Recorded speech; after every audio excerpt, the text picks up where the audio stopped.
All right, so let me get started with the definition. What is an externality?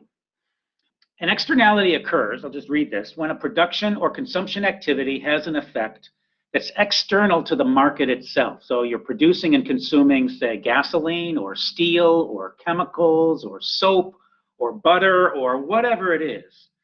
If in the process of producing or consuming a particular item, you actually have either positive or negative impacts upon others that are not participating in that particular market, that are not being helped or hurt because of the market activity itself, but because some external effect is taking place on others, then we refer to that in economics as an externality or an externality effect, right? And that is something, well, first of all, it can be caused by either production activities or consumption activities or both of them simultaneously, or it could even be caused by just market activity like trading. So, I was thinking in leading up to this bullet point, that individuals can get together at a fair, for example, and exchange goods and services like a farmer's market, but they might leave a bunch of garbage at the end of that. And it might be, it might have some negative effects upon people who are nearby in the community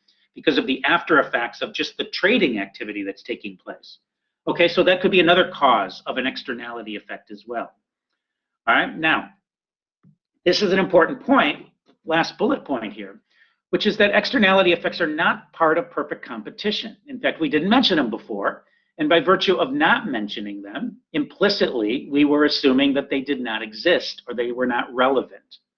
So this enters into another element of a market imperfection. What if we deviate away a little bit from the assumptions of perfect competition? How will that impact our evaluation of policy? And in particular, what will be our evaluation of government intervention to try to correct for externality problems? All right, I'll give you a quick insight, what we're going to get to. We're going to show that government can actually play a useful role, that government can improve the outcome of the economy and of the society by intervening in cases where there are externalities. That's different from the analysis we did previously, where pretty much every government intervention had negative overall effects for the market in total, generated a loss in economic efficiency. But remember that all of those previous evaluations of government policy took place under the assumptions of perfect competition. And one of those assumptions now is that we were excluding the possibility of externality effects taking place. Okay, so now we're going to introduce them, and we're going to see what happens in our analysis by virtue of that. Okay, so this table is giving you a little bit more insight as to what sort of externality effects we have in mind here. And the most obvious one that everyone will talk about with respect to externalities is going to be a negative externality in both production and consumption and basically pollution activities. So industrial pollution means, you run a steel factory and as a result you pump out emissions into the air that pollutes the air to some degree. You might release water into the nearby lakes or rivers, and that might have some damaging effect and cause pollution there. And, so in general, many production techniques or processes have spillover effects, causes pollution, and that pollution is not felt just by the workers in the firm itself, but often spills over into the local community and even into a wider geographic area. Same thing is true for consumption activities. Consumption causes pollution as well. And here I'm highlighting the private car emissions. So if you drive your car around for pleasure on vacation, that car, if you're not running a purely electric car, and even if you are, you're still causing emissions, but at the source, not at the car. Because remember, a battery-powered car still needs to get energy from somewhere, and the electricity that's powering the battery is often coming sometimes from coal-fired or oil-fired power plants, which is then causing emissions on the production side. But if you have an internal combustion engine in your car, which is emitting fumes at the exhaust, you're creating pollution in the local neighborhood when you drive your car around, which is a consumption activity if you're a private citizen in that sense. Okay, so that's the clearest example of a negative impact that will take place because of production and consumption activities. But there's a lot of other ones as well. I've got listed here groundwater pollution can take place because of production activities. And there's a lot of examples of mining activities, for example, which often ends up leaching dangerous chemicals into groundwater. Groundwater is then, is well water that can be used for consumption in some places. But if it becomes polluted because of a production activity that's taking place in the nearby area, then that production is generating a negative production externality effect. It's having a negative impact on the people around them. Pollution can be visual too. It could just be unsightly looks to a particular production area. A factory can look visually unappealing and unattractive, making people not want to live there. And so that's another kind of pollution that can take place. Airport noise is an important one as well. In the production of transportation, we've constructed airports so that airports can land and take off and take us to places that we want to go. That's both for production activities, businesses send their employees from place to place, and consumers go on holiday and visit places and visit family and so forth and use airports, of course. Well, one of the reasons why airports are often placed far outside of town is because, well, one, because land is available there and you can put long runways. But secondly, because airplanes cause noise. And people that live in the vicinity of an airport are often very bothered by the fact that airplanes will sometimes fly directly over their houses and cause, the dishes to rumble and shake, and it can be very, very unpleasant. That's led to a lot of responses. The airplanes are much quieter today than they used to be, for example. And also, by putting airports far outside of town, often it's put into areas where there is very few communities in the area, and so it can cause very little inconvenience to local individuals. And then if people move into the area and build houses near the airport after the airport is there, well, those individuals are kind of already responsible then. They knew the airport was there, they knew about the noise, they made a decision to locate there regardless. And so it kind of solves that problem a little bit by doing it that way. Now, the bullet point here on consumption, GW students in Foggy Bottom. But here I have in mind that there is, and you may learn of this at some point after spending some time at GW, but there's often some conflict that takes place between the local community in Foggy Bottom, where GW is located, and the students from GW who live there. And there are a lot of individuals that have homes, 1 block or 2 blocks or even in the middle of campus. And they're often bothered by students, especially students late at night who might be returning from establishments and whatnot, and maybe littering or maybe being boisterous and loud. And that can have a negative impact upon people that live in the area. So we can think of GW students creating a negative consumption externality, consuming because they're just living their lives in that community, but can be causing some disturbances that carry over into the local community. Okay, again, it's an example of an activity that has this external negative effect on others.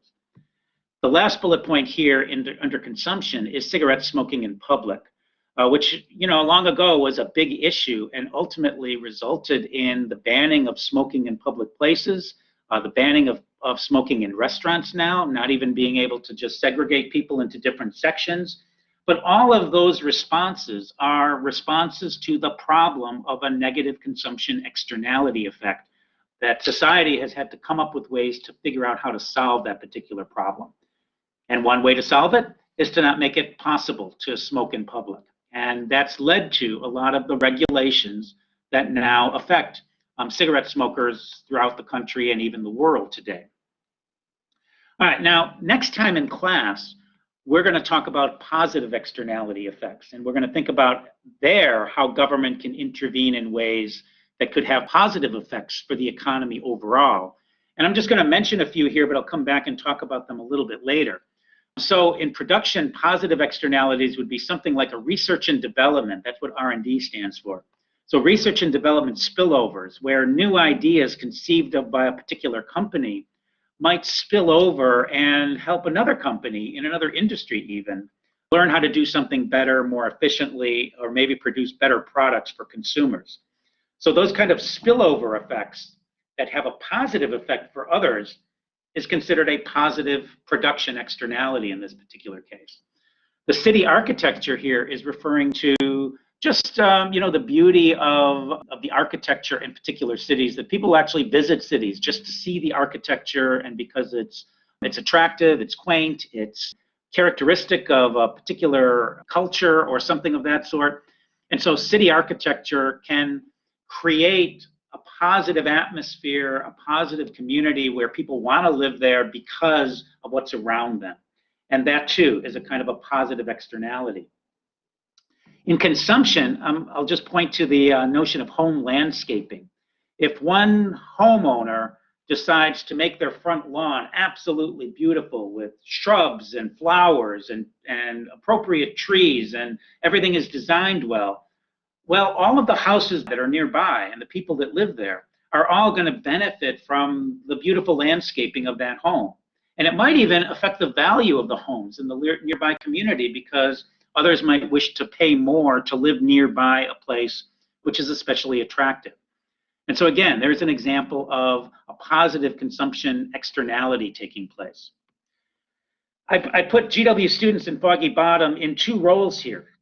Positive students can also have a positive effect in the local community to the extent that they engage in, for example, community service. There's a lot of places which will have, cleanup days where you walk around the neighborhood and you pick up trash from the local streams and from the streets. I don't know if they do that at GW, but to the extent if they did, then GW students living there would have this positive spillover effect on the community around. All right, deodorant, cologne use, good example of consumption activity, which if used or not used, or if used too extensively, could have either positive or sometimes even negative effects upon other individuals, depending on the use. Okay, so there's a quick rundown of the different types of activities that can have these external effects. And what we want to do today is to think about what that implies for the market outcome and how we might be able to tilt the market outcome in a way that's better in an overall sense, from an economic efficiency sense. Now, down here is a summary of where we're going to go with all of this analysis.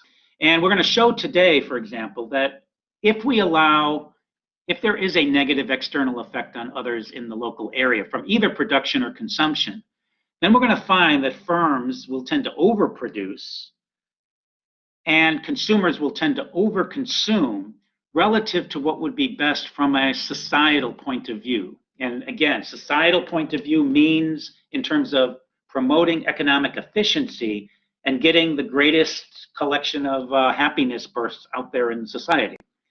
Okay, so if we don't correct for this externality problem, there's going to be too much production, too much consumption of the items which cause these negative effects.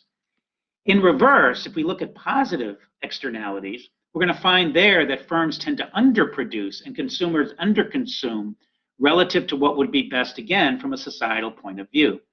And then we're going to talk about policies. And in particular, if firms are overproducing relative to what's best, then government can come in and tax producing or tax consumption. Remember, they're equivalent to each other in a perfectly competitive market, but put a tax into place, and that could reduce the overproduction and overconsumption.